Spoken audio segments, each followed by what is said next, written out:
So Mayor Scott, I want to start with you. You participated in the second cohort of the City Data Alliance and made great strides in tackling environmental and sustainability challenges through a data-driven approach with, at the same time, an equity lens. I was wondering if you could maybe tell us what you specifically chose to focus on and why those issues were the ones you wanted to try to tackle. Sure.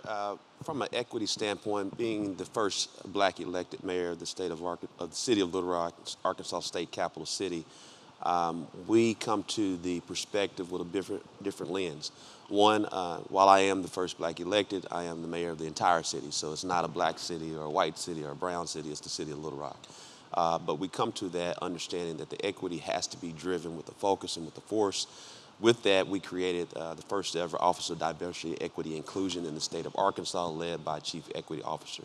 As it pertains to data, data drives every decision in the city of Little Rock through the help of the Bloomberg City Data Alliance, as well as our initial foray into data, which was with What Works Cities, which has a relationship with Bloomberg as well. And so we've been in the data game for quite some time. And as we focus on taking things to the next level, we wanted to take it to the next level as it relates to equity as well as awareness in regards to sustainable living. And so one of the things that we've focused on is how do we engage, educate, and make certain that our residents are aware of what we're doing. So one of the key things that we focused on is how do we increase recycling by 20% by the year 2030. And so we found that to be something where data is easily and accessible.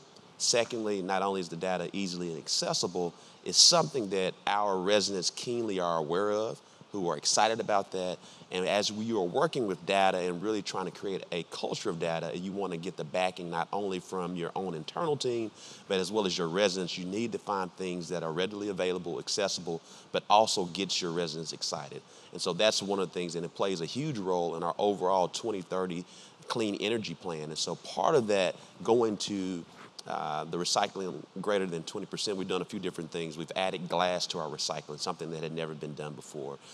We are now focusing not only on increasing the recycling by 20%, but also in that same vein, in reducing recycling contamination by 20%. And focusing on the tonnage and the different things that are going into our recycling wells of that nature, and keeping everyone focused on and aware of it by how we share our data. I'll talk a little bit more how we share the data that we actually collect that's available, accessible, but also ensuring that the residents are excited about it.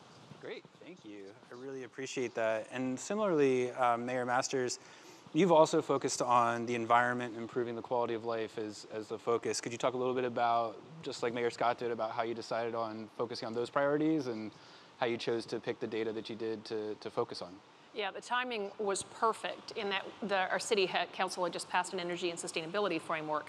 A big one for us is waste diversion as well, and we were going into a composting program. So Saskatchewan, the province I'm from, would have one of the worst diversion rates in the country, and partly because land is so cheap and there's so much of it that's really flat around us. And so we went into, we had invested in measuring all of our city facilities in terms of the energy usage, and we were going to start with that as one of the benchmarks, and another one was the waste diversion. And so in terms of the benchmarks, one of the things that the takeaways that I took away from the City Data Alliance was you got to get everybody in the room. When you get everybody in the room and you share that data, people will have these moments that are unconnected in some respects from energy and sustainability. And so we got everybody in a room, and our facilities director looked over and goes, oh, well, this information would help us prioritize which buildings we invest in as it relates to energy efficiency, because you could see which ones were losing the most energy, which ones were costing the most money. And so it was this immediate kind of shift. We looked at everything. We looked at everything from idling in vehicles. We had approved putting GPS and GIS systems in our fleet and in our parking, our parks and rec equipment. And so all of a sudden it's like, why is this vehicle idling 65 hours a week? And so then you dive into that, and you can look at, you look at going, do we have the right assets in the right place? Do we have the correct assets in and of itself? And so when we were trying to come at it from a multi-pronged approach on the waste diversion side, we've had a recycling program for a number of years, and going into composting, big concern. that we had the proper education and the right information going out to residents. And so we had partnered with a company called Prairie Robotics, who put on couple of our trucks, put AI and GPS on this vehicle, and it filmed everything, and it snapped photos of what was in our recycling bin, and built an algorithm that would automatically send out a note to residents that, oops, looks like you got something wrong here, and showed them the picture and saying, this is not a recyclable, so we could reduce contamination in our recycling prior to composting going out. And we had, in 6 months' time, I think it was a 41% reduction in the contamination within our recycling. So even using that as a method, a really efficient method, and quite cool, frankly.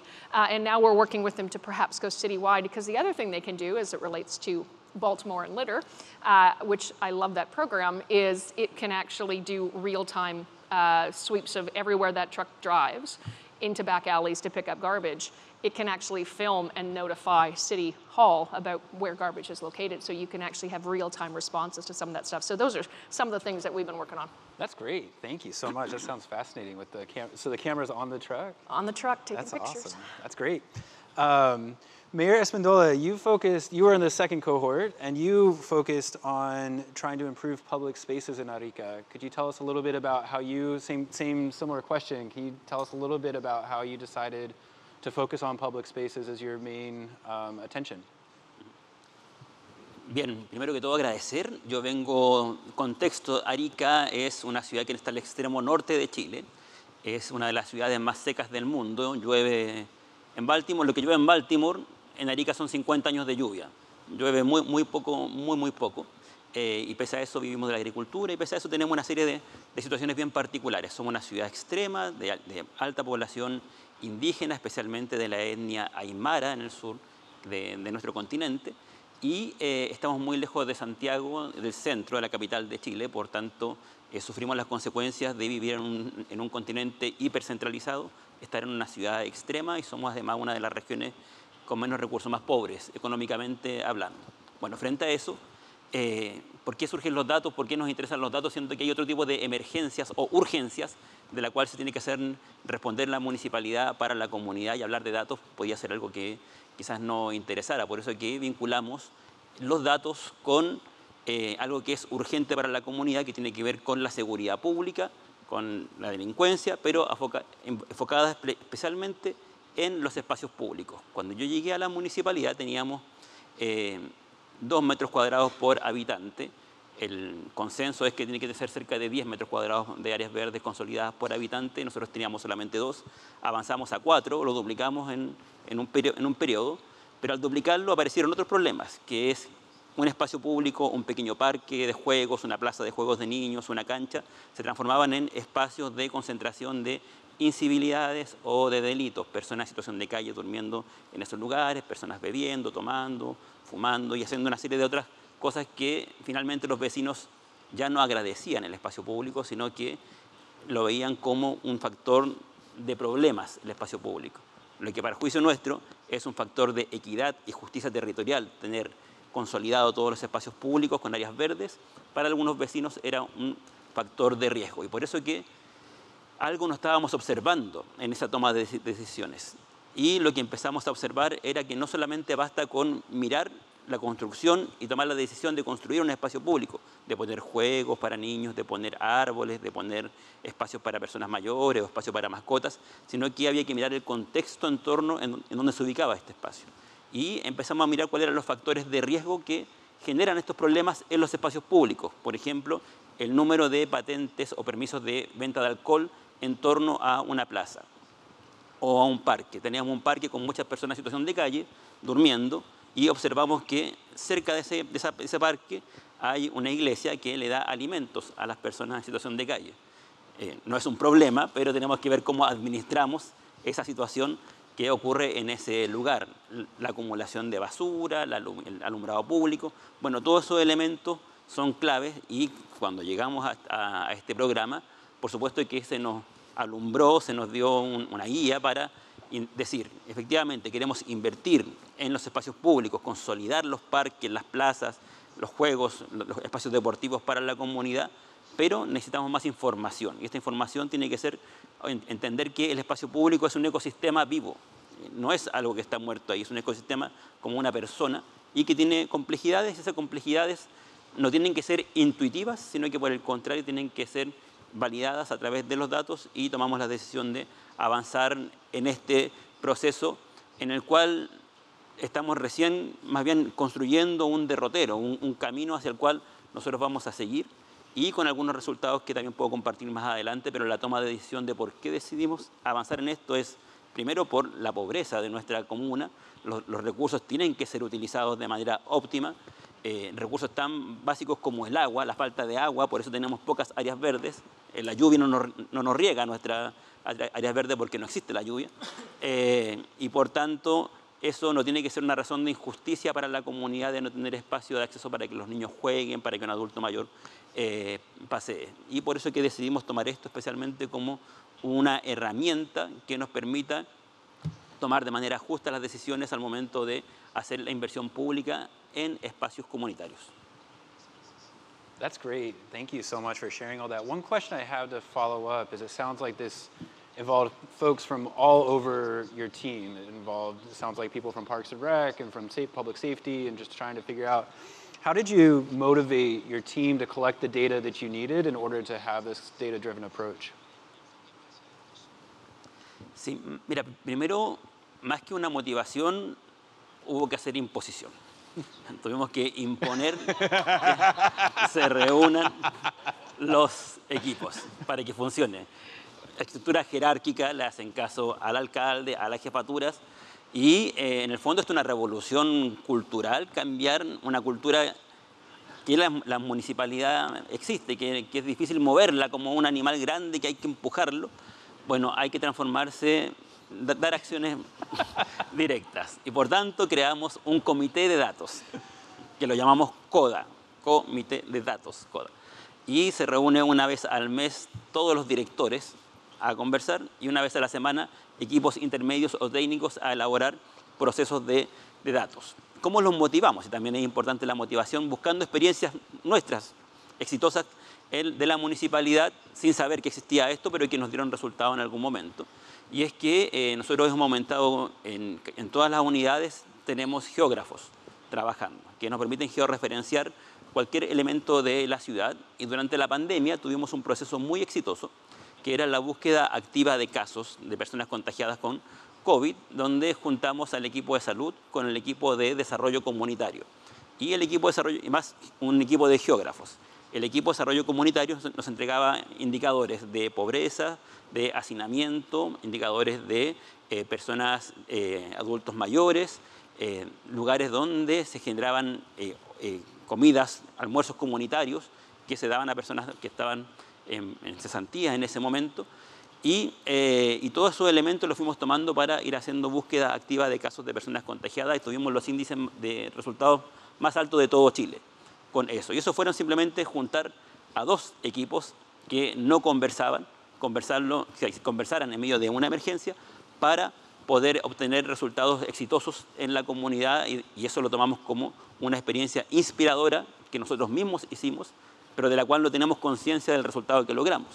Y lo que buscamos especialmente con este comité de datos es que, primero, como municipalidad y como equipos municipales, tomemos conciencia de que tenemos datos, de que cada uno tiene información, y que esa información es riqueza al momento de ponerla a disposición de la comunidad. Segundo, destruir este trabajo de silos o de islas, donde cada uno trabaja en sus propios espacios y no existe una sinergia, incluso una gobernanza interna al momento de tomar decisiones.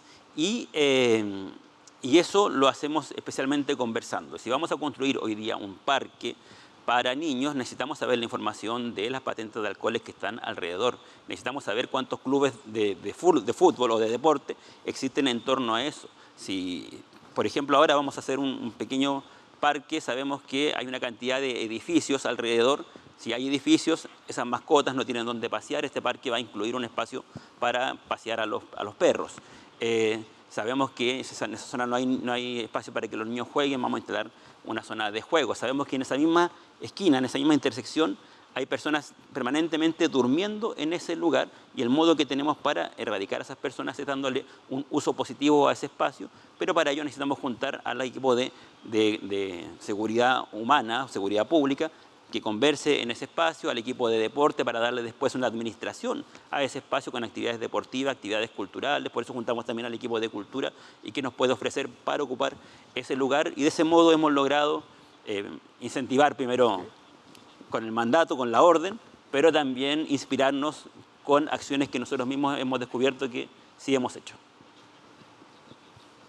That's great. Thank you so much. It's an inspiring story and wonderful to hear about your excellent COVID results. One of the things that you mentioned, Mayor Espindola, that I wanted to follow up with was making sure that people knew about the data that were available. And Mayor Scott, you mentioned that a second ago, to make sure that data was easily accessible, that residents were aware of it, and that they knew where this information was coming from, and you were able to share it. And so I was wondering if you could share some of your success stories and how residents were able to gather and use that data for themselves. Sure, and I really want to credit this City Data Alliance because I came here, I guess, last year. And again, I talk about we've been in data for quite some time. It's almost like if you follow basketball, if you guys can remember back when LeBron James was with the Cleveland Cavaliers, and he was doing well. Everyone loved LeBron James, but only until he left the first time to go to the Miami Heat to get Chris Bosh and Dwayne Wade is when he really won the championships. And so I really felt like we were the Cleveland Cavaliers in last year's City Data Alliance. And so I said, hold on.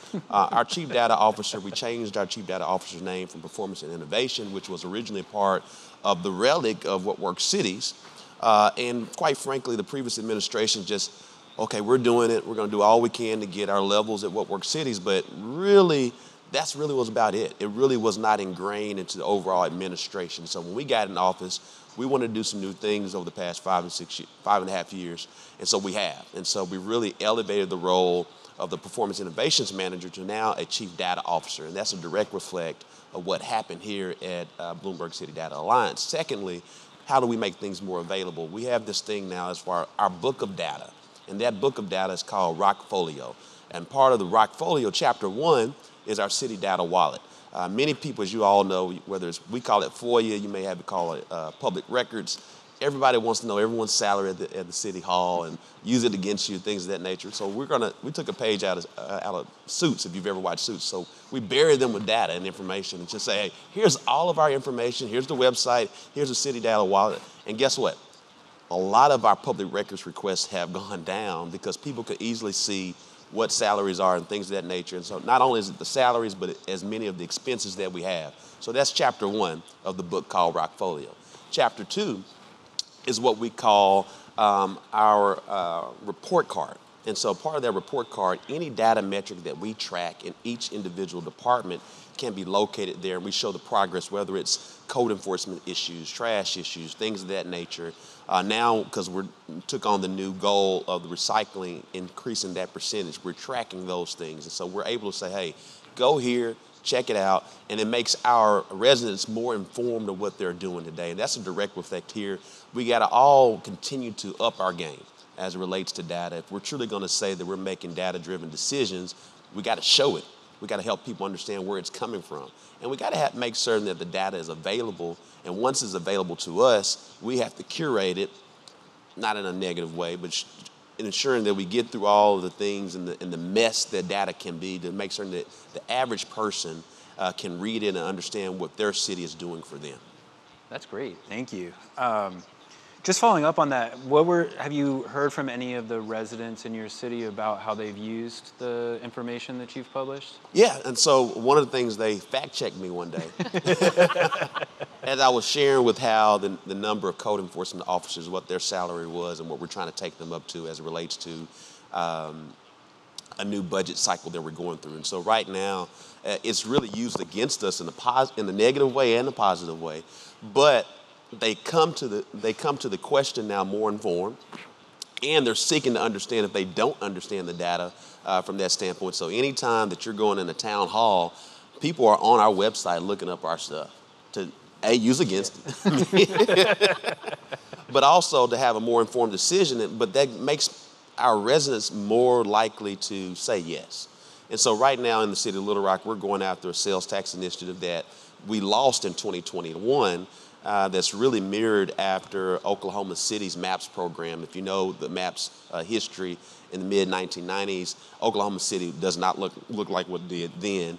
And so we're trying to mirror that. When I can tell you one of the key differences, not only was it in the middle of a pandemic, in the middle of high crime due to the pandemic, and also tried to be utilized as a referendum against me in 2021 in my first term, we didn't have a lot of data.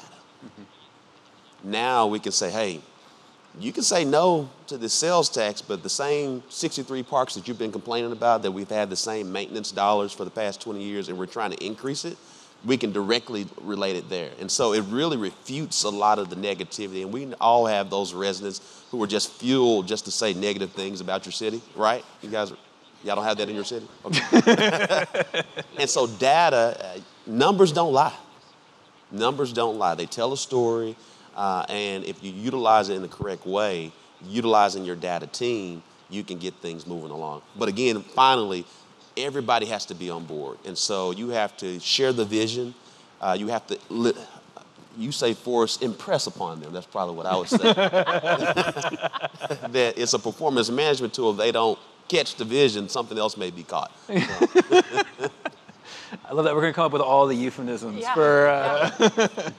This is great. I see you agreeing, Mayor Masters. So I was wondering if you have had any examples of successes where you've really seen residents holding on and grabbing onto the data and really taking it to be part of their own. Yeah, we have. And first off, I have report card envy right now because I'm not there. We're not there yet.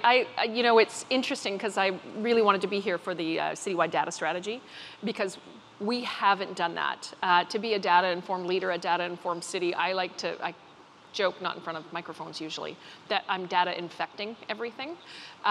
Because once you have that success, then everybody starts to be prepared for the same questions, regardless of department, municipal corporation, whatever.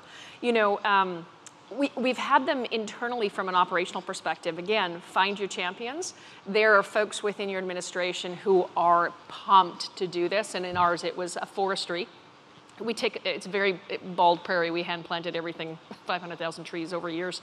And so we're super sensitive about trees. And so it's everything from water and nutrition to tracking and, you know, in conservation of water, being on that side of it. But in terms of when we're planting new trees, making sure we're keeping them alive. On the park side of things, it was the maintenance. It was the idea of where are folks gathering and where are we taking service complaints, how to reduce service requests. We were able in our forestry department in terms of complaint-based or service request-based. Originally, they would just queue them up as they came in, and then they went, wait, maybe we should map it. And so they mapped it and then went, when we go into an area, as opposed to tackling one and then two somewhere else, they did it by quadrant. We're able to wipe out a bunch of service requests in a really efficient way, to the point where parks came back to us and said, hey, we don't need this piece of machinery anymore, because if we just operate this way, we don't need this asset. We actually can utilize, and you're like, holy, like, there's a hand clap for that one. I talk about the lift and shift principle, because it was Mayor and then Governor Martin O'Malley who I was able to chat with, and I was talking about this idea I had about one of our most underserved and marginalized communities, an area in our city. And he came back and goes, you got to map it. Sandra, just map everything. So I did, almost as a kind of just as a side project while all this other work was going on. And so I mapped everything for this neighborhood, from building permits to boarded up properties to vacant properties to bylaw infraction. Then we layered on police and fire data. Because it is 4% of our city's population, 17% of our police calls. And so it almost has its own area. Like, we have 3 zones in our police force. It almost has its own. And so everybody, well, what can you do about, it's called North Central. What can you do about North Central? And I said, well, until you understand it and can actually look at it. Well, it turns out that we were able, through all of the data we were able to put on a map, to show the other levels of government that part of the problem is we got an upside down neighborhood. We had almost 70% rentals and not home ownership. This is where all the crime is happening. There was a lot of social housing that was owned there, to the point where the provincial government came back to us and I said, they go, what do you want? And I go, I want you to put a whole bunch of your single family dwellings that you have as social housing into a partnership with an indigenous home organization, and I want you to create a pathway to home ownership. These homes are incredibly inexpensive, but they're reasonable. They're just small and in this particular neighborhood, but these folks are renting anyway. We can cut their rent in half by letting them actually purchase a rent-to-own program. And so the province goes, okay. I'm like, okay. So then, and you can make the argument to other levels of government for the resources when you can just show them what this looks like. And it was important to do that equity-based lens because in my city, this particular neighborhood is 43% Indigenous and 23% under the poverty line, like all of the stats. And so when you layered in the physicality of what it means in the neighborhood from a burnt out property to boarded up to where crime is happening, you can go, the only way you get to intervene here is by actually changing the physical environment at the same time you're offering program into the schools to interject. And so we were kind of able to do both things. So it was a lift and shift for me. And then the whole department, geospatial department, got super excited about it. And then my maps, my North Central maps ended up in other places. And all of a sudden I had water and wastewater going, wait, can you map this? And then, Parks was coming in, wait, can you map this poor geospatial department? I'm like, I'll get you more resources now. But it created a great resourcing problem. But yeah, it was something that actually caused excitement elsewhere.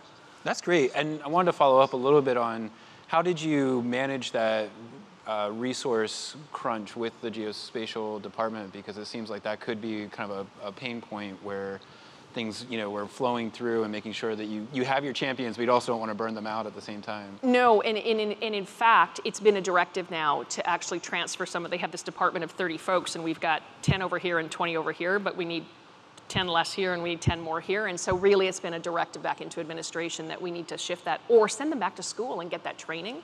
That's been a big part of it. I just happened to have been blessed with, frankly, a gentleman that used to work for the city of Philadelphia, came back and I just have this side project, and he got excited about it. Like everybody that started to see this got excited about, holy cow, does this ever tell a story? So it just, by illustrative purposes, created more champions than probably we started with. That's great. Thank you so much.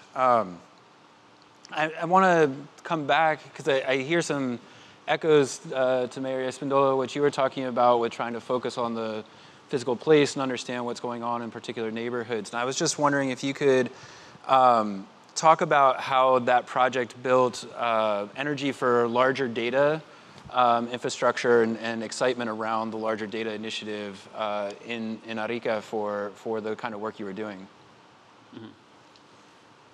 Sí, mira, solo dar también un contexto de Chile. Antes, en Chile los datos son públicos y estamos obligados a informarlos generalmente por transparencia activa o transparencia pasiva. La activa es donde están nuestros sueldos, todas las licitaciones, las compras, el sueldo del trabajador más sencillo hasta el alcalde, todo eso, del presidente de la República a cualquiera, todo eso es público por ley. En nuestro país es avanzado harto y la gente tiene conciencia de eso y por lo menos hay cierto vínculo con los datos y además con las solicitudes por transparencia que también llegan. En el caso puntual de esto, que ya empezamos a ampliarnos en la información y en los datos, nosotros, como tenemos una gran cantidad de áreas verdes que hemos construido y que han crecido, dijimos, centrémonos mejor solamente en un espacio menor para tener resultados más positivos, porque también esto es algo que es abstracto, ¿no? Y las personas requieren también tener resultados concretos. Entonces nos centramos en las 114 canchas o microespacios deportivos que tenemos distribuidos en la ciudad y veamos cuál es el estado que está y la línea base. Y esta línea base nos indicó que un 26% de estas canchas o microespacios deportivos están en una situación óptima tanto en su interior como en su exterior. Y eso lo hemos ido compartiendo también con los vecinos para que ellos puedan entender finalmente por qué nosotros vamos a tomar una decisión de invertir en este lugar y no en el lugar que ellos están deseando. Muchas veces nos pasa, y creo que nos debe pasar a varios alcaldes del continente, es que uno invierte según la sensibilidad o según qué dirigente o qué vecino grita más fuerte o se moviliza de algún modo sin necesidad de que se justifique la inversión en ese espacio. ¿Es para que se quede tranquilo o es porque tenemos un concejal o un parte del grupo de consejo que nos presiona, pero no tiene relación directa con la inversión justa que se tiene que hacer en ese lugar? Entonces, parte de lo que nosotros hemos estado haciendo es ir bajando esta información, especialmente a la capa de dirigentes vecinales, para que después ellos la vayan bajando a los vecinos. Es difícil bajarla completamente a los vecinos los datos, pero sí ir sensibilizando por lo menos a quienes dirigen un club deportivo, un espacio vecinal, un club de niños, de personas mayores, de scout, de lo que sea. Y en esos espacios nosotros hemos ido sensibilizando del por qué hacemos la inversión en este lugar basado en estos datos que son los datos duros. No es porque ese dirigente está gritando, porque nos amenaza que se va a quemar, mil razones que yo creo que cada uno las ha vivido en su espacio, pero ha sido un proceso bonito y bastante rico en entender que en el fondo la comunidad son personas muy inteligentes y que nuestra misión también como autoridades es que enriquecerlas aún más en esa inteligencia. Se nos puede hacer más difícil, vienen más preparados, lo que tú decías, llegan con más preguntas hacia nosotros. Bueno, está bien, lo que queremos es generar autonomía en las comunidades y que el Estado, las municipalidades, seamos solamente un facilitador entre esa autonomía de las comunidades. Para eso hay que nutrirlas con información y estos datos duros que estamos entregando es parte de la información que la gente logra entender finalmente por qué tomamos este tipo de decisiones. Great. Thank you. That's great. Thank you so much. That's really powerful. Our time is running a little bit short, and I want to have some time for the incoming cohort to ask you questions. But before they do that, I was going to go back to your reference to LeBron, Mayor Scott, and think a little bit about. Has Bronny been drafted yet? Yeah. I'm not sure. I think we're all waiting on pins and needles to find out. But I wanted to offer you each just an opportunity to say, what if you were sitting in this position, put yourself back either 1 year or 2 years, and think about what you would have loved to have heard from someone who's in the position to have gone through this. Just real quickly, what would you have wanted to hear that would have helped you maybe at the beginning of the process to make even more of the experience? You all have done amazing things, so it's not, but what might have made that little bit of difference to maybe, push you up to the second LeBron rather than the first LeBron?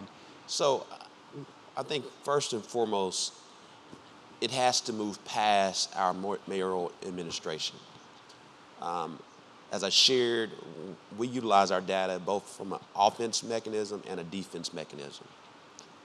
And when I say we, that's the mayoral administration.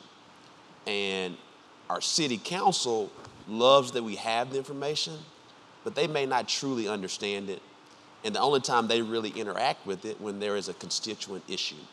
And so I think one of the things that I would like to hear, and I'm telling myself, is as we're trying to go from the Miami Heat championship to the second Cleveland championship, is what we have to do is institutionalize revolutionary leadership. And the way that you do that is by expanding past your own administration to your city council so it becomes a way of life for your city. And so that's kind of our next step on how we get that done.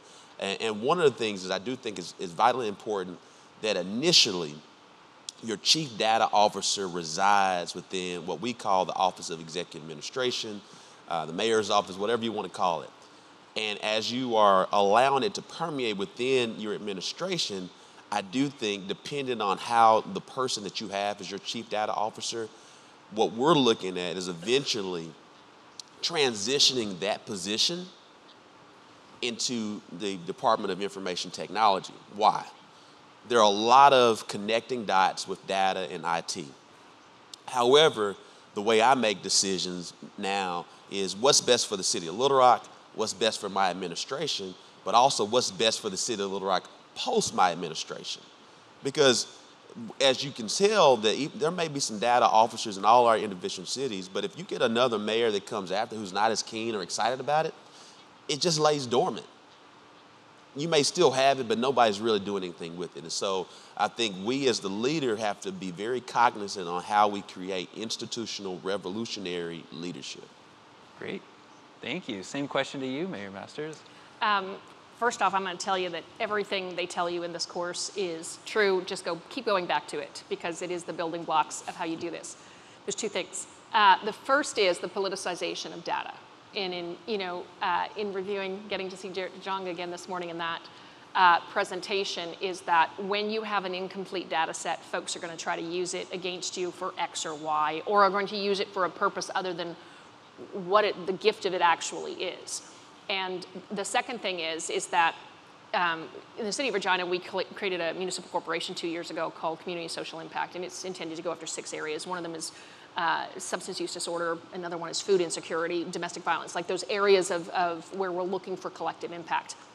And we're investing, in fact, they have hired a director of evaluation and social impact, that is the data person who designs the evaluation criteria and goes out and works with the community-based organizations in the province to collect the data so that we can put it we can make sense of it to go back and advocate or to invest ourselves. But folks will say, well, we have a crisis on our hands. You have to pull that $1 million away from this investment in data collection. You just throw it at the problem, and the problem hasn't been appropriately defined, or even where to spend those. And so being able to stand and resist wanting to pull money away from data investment, investing in collecting it and sharing it, and putting it within context, it is something that you're gonna have to sit in a space where part of your resources need to be put towards this, and someone will make the argument all the time that, well, you should just spend it here, you just should spend it here. And so those would be 2 things I would add in. Great, thank you. Mayor Espindola? Same question. So what advice would you give to those who are just starting this process that would have been helpful for you as you entered into the cohort? Mira, lo primero que me pasa cuando entré a este lugar es que escucho experiencia de ciudades en países desarrollados, y nosotros somos Latinoamérica, que tenemos experiencias muy distintas a lo que ocurre en estos países, y tuve que construir una esperanza interna para ver si es que esto era posible o no era posible llevarlo en una ciudad con las características de la cual yo administro, que es mi ciudad. Y sí es posible. Y sí es posible, solamente, y por eso mismo también le hablo a los alcaldes y alcaldesas de América Latina que están acá presentes, que nuestras realidades son muchas veces distintas a lo que ocurre en América del Norte, y por lo menos nosotros logramos ir avanzando en esta materia. Los resultados quizás no los estamos viendo directamente en este momento, pero lo que sí sentimos es que hoy día cada decisión que se toma es una decisión mucho más responsable de la que estábamos tomando hace 2 o 3 años atrás, porque contamos con estos insumos. Lo que ha significado para nosotros estar trabajando además con nuestro coach, que es Lucía, que no está acá, pero la aprovecho de destacar, es de Perú, ella de Lima, así que también la llevamos a Arica para que también fuera a inspirar a nuestros compañeros y compañeras de trabajo de la municipalidad. Ha significado el poder ir transformando estos espacios de pensamiento en nuestra municipalidad. Yo por lo menos estoy bastante agradecido de este proceso. También le digo a todos y a todas que continuemos en esto, no hay que dejarlo de lado, no hay que abandonarlo, por más que la urgencia de las demandas del día a día nos lleven a dedicarnos solamente en esto que es lo urgente y descuidar lo importante o lo trascendente. Esto trascendente ha sido clave por lo menos para una municipalidad pobre, de una región extrema de nuestro país, donde estamos seguros que hoy día esos recursos se van a distribuir de manera mucho más justa con estos datos.